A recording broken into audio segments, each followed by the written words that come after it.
Pernahkah mendengar atau sholat di belakang imam dengan bacaan seperti ini?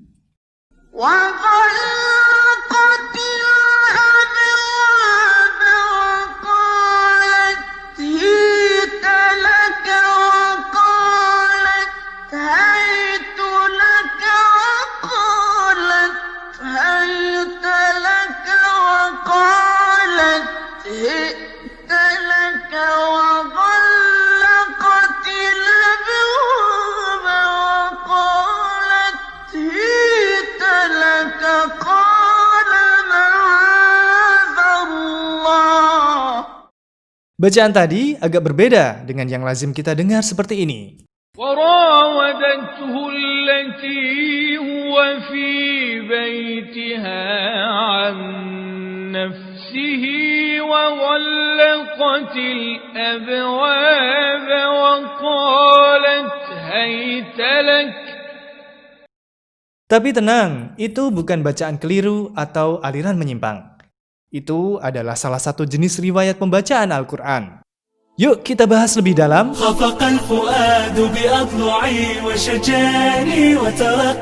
Pada masa awal diturunkan kepada Nabi Muhammad SAW, Al-Quran diajarkan dengan metode talaki atau pendiktean, bukan dengan tulisan. Nabi Muhammad SAW kemudian mengajarkan kepada para sahabat. Lalu para sahabat yang mendengar langsung dari Nabi itu mengajarkan kepada sahabat lain atau generasi sesudahnya. Deretan sahabat yang dikenal sebagai rujukan pembelajaran Al-Quran saat itu diantaranya Ubay bin Ka'ab, Ali bin Abi Thalib, Sa'id bin Sabit, Ibnu Mas'ud dan Abu Musa al-Asy'ari. Mereka mempunyai murid dari kalangan tabi'in yang menyebar ke berbagai daerah. Di Madinah ada Sa'id bin Musayyib dan Umar bin Abdul Aziz. Di Mekah ada Taubus, Ikrimah dan Mujahid. Di Basrah ada Abi Aliyah dan Ibnu Sirin. Di Kufah ada Alqamah dan An-Nakhai. Dan di Syam ada Mughirah bin Abu Syihab dan Khalifah bin Abu Qatadah. Nama-nama tersebut hanyalah contoh. Sejatinya jumlah mereka lebih banyak daripada itu. Di masa tabi'in ini, tepatnya di penghujung abad pertama Hijriah, para ulama mencurahkan segenap perhatian untuk memastikan agar bacaan Al-Quran tetap terjaga sesuai dengan apa yang mereka terima dari Nabi Muhammad SAW melalui sahabat-sahabatnya. Mereka menjadikan ilmu qiraah sebagai cabang ilmu tersendiri, sejajar dengan disiplin ilmu lainnya. Dari sini muncullah beberapa murid yang kelak menjadi rujukan utama ilmu qiraah, atau yang lebih sering disebut imam ilmu qiraah. Ada 7 imam yang dikenal di kalangan para qori yang tersebar di berbagai wilayah. Mereka adalah Abu Amr, Nafi, Asim, Hamzah, Al-Kisai, Ibnu Amir, dan Ibnu Katsir. Perbedaan dialek dari guru tempat mereka menimba ilmu menimbulkan perbedaan cara baca. Perbedaan itu meliputi tebal tipis dan panjang pendek bacaan, imalah, idgham, idhar, isba, dan tasydid. Yang perlu kita garis bawahi, semua perbedaan itu tidak keluar dari susunan huruf atau rasem pada mushaf Utsman bin Affan. Jadi, yang berbeda hanya pengucapannya. Adapun tulisan hurufnya tetap sama. 7 nama imam tadi adalah qori yang memiliki kualitas hafalan dan kepribadian yang istimewa. Mereka menghabiskan waktu yang lama untuk berguru kepada para qori. Masing-masing imam tersebut mempunyai murid yang kemudian disebut sebagai perawi atau pembawa riwayat. Perawi ini menghafalkan qiraah para imam dan mengajarkannya kepada para murid di bawahnya. Jika dibuat susunan imam dan 2 perawinya akan tergambar sebagai berikut.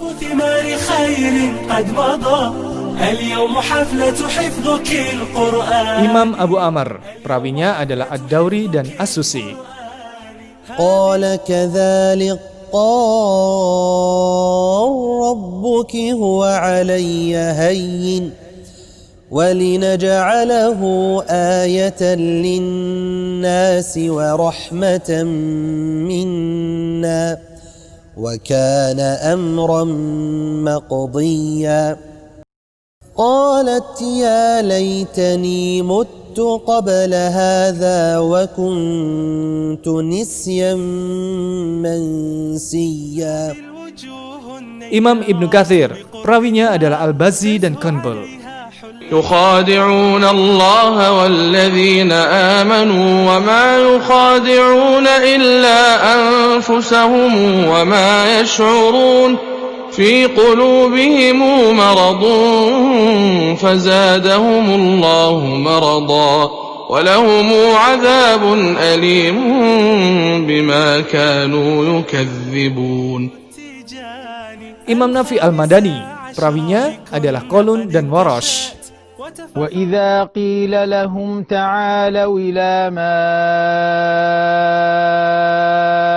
أَنزَلَ اللَّهُ وَإِلَى الرَّسُولِ قالوا حسبنا ما وجدنا عليه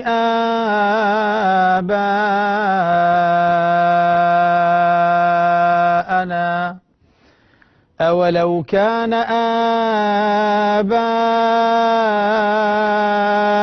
آباؤهم لا يعلمون شيئا ولا يهتدون. Imam Ibnu Amr Asy-Syami, perawinya adalah Hisham dan Ibnu Zakwan.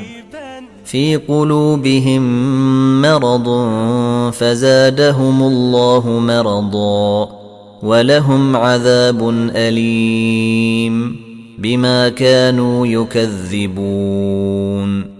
وإذا قيل لهم لا تفسدوا في الأرض قالوا إنما نحن مصلحون. Imam Asim Al-Kufi, perawinya adalah Syu'bah dan Asim. قل من كان عدوا لجبرائيل فإنه نزله على قلبك بإذن الله مصدقا لما بين يديه وهدى وبشرى للمؤمنين.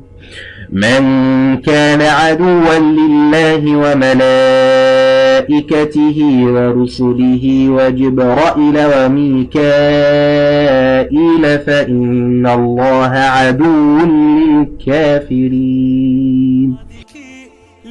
Imam Hamzah Al-Kufi, perawinya adalah Khalaf dan Khalad. يا زكريا إنا نبشرك بغلام اسمه يحيى لم نجعل له من قبل سميا. Imam Al-Kisai Al-Kufi, perawinya adalah Abu Harith dan Ad-Dawri. والضحى والليل إذا سجى ما ودعك ربك وما قلى وللآخرة خير لك من الأولى ولسوف يعطيك ربك فترضي ألم يجدك يتيما فآوي ووجدك ضالا فهدي ووجدك عائلا فأغني فأما اليتيم فلا تقهر وأما السائل فلا تنهر وأما بنعمة ربك فحدث. Ketujuh imam tersebut ditetapkan oleh para ulama sebagai imam yang memiliki riwayat bacaan yang mutawatir. Maksudnya, memiliki qiraah yang dinukil oleh sekelompok orang yang tidak mungkin bersepakat dalam kedustaan dari awal hingga akhir sanad. Membaca Al-Quran dengan ketujuh bunyi sesuai periwayatan imam-imam tersebut adalah sah. Selain ketujuh nama tadi, beberapa ulama juga memasukkan 3 imam lain sebagai pemilik qiraah yang mutawatir, yaitu Imam Abu Ja'far, Imam Ya'qub, dan Imam Khalaf. Namun yang paling populer adalah 7 nama sebelumnya. Hampir sama dengan madhab fikih, masing-masing daerah memiliki imam qiraah tersendiri. Misalnya, kaum muslimin di Basrah di penghujung abad kedua Hijriah menggunakan qiraah Ibnu Umar dan Ya'qub. Kaum muslimin di Kufah menggunakan qiraah Hamzah dan Asim. Kaum muslimin di Syam menggunakan qiraah Ibnu Amr. Kaum muslimin di Mekah menggunakan qiraah Ibnu Katsir. Dan kaum muslimin di Madinah menggunakan qiraah Nafi.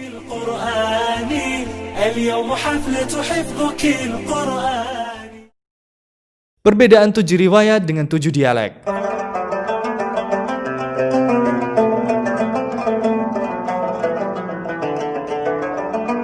Meski sama-sama berjumlah 7, imam qiraah ini berbeda dengan yang dimaksud 7 bahasa Al-Quran.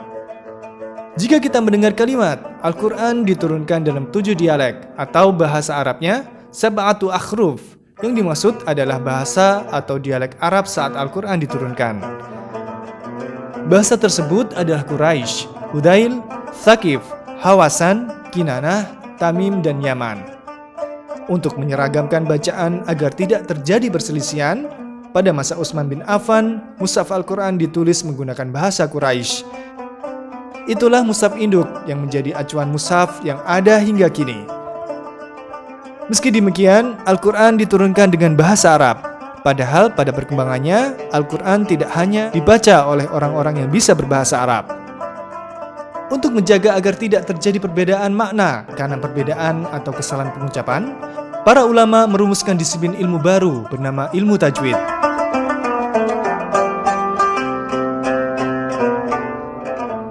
Membaca Al-Quran sesuai tajwid. Al-Quran diturunkan menggunakan bahasa Arab yang sensitif terhadap perbedaan cara pengucapan. Panjang pendek pengucapan huruf bisa mengubah arti, bahkan sampai bertolak belakang. Misalnya dalam surat At-Takasur ayat 8. ثُمَّ لَتُسْأَلُنَّ يَوْمَئِذٍ عَنِ النَّعِيمِ. Kemudian kamu benar-benar akan ditanya pada hari itu tentang kenikmatan itu. Kata latus alunna artinya kamu benar-benar akan ditanya. Tapi jika lam dibaca panjang, latus alunna, maka artinya kamu tidak akan ditanya. Oleh sebab itu, Al-Quran harus dibaca sesuai tajwid yang benar. Tajwid adalah pengucapan huruf-huruf Al-Quran sesuai tempat keluar huruf dan sifat-sifat serta karakternya. Mempelajari ilmu tajwid tidak bisa dilakukan tanpa bimbingan langsung dari guru atau yang juga disebut dengan talaki. Ya hafizal Quran, ya hafizal Quran. Kita harus mendapatkan teori dan contoh pengucapan dari guru. Setelah itu mencontohnya langsung secara berulang-ulang di hadapan guru tersebut sampai bacaan kita dinilai benar.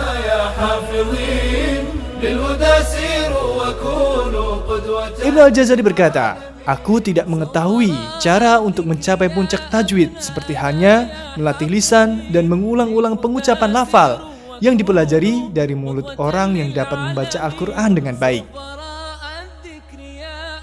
Membaca Al-Quran tanpa tajwid mengakibatkan kekeliruan atau yang disebut dengan lahan.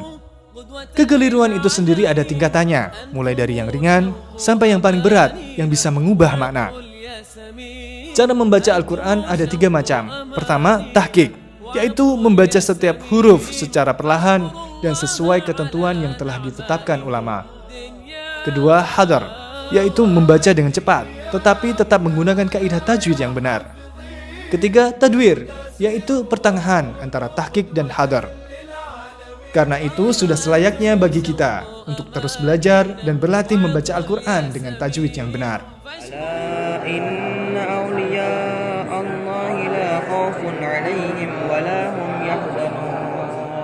Pembacaan seperti itu dapat menambah keimanan kita. Sebab Al-Quran yang dulu mengguncang dada Umar bin Khattab sehingga ia masuk Islam, atau yang membuat Abu Jahal terpesona sehingga mencuri dengar bacaan Nabi Muhammad. Semua itu adalah Al-Quran yang dibaca sesuai dengan makhraj dan sifat-sifat huruf yang benar. Selain itu, membaca Al-Quran dengan tajwid yang benar berarti pula menghormati jasa para sahabat dan ulama-ulama terdahulu yang telah melakukan berbagai usaha dan ijtihad. Dengan takdir dan izin Allah, usaha dan ijtihad itu membuahkan mushaf Al-Quran yang sama meskipun dibaca seluruh manusia dari berbagai suku dan bangsa. Membuahkan Al-Quran yang mudah dibaca dan dihafal, sehingga lebih mudah untuk naik ke tahap berikutnya, yaitu mentadaburi dan mengamalkannya. Ya hafizal Quran, ya hafizal Quran, ya hafizal Quran, ya hafizal Quran.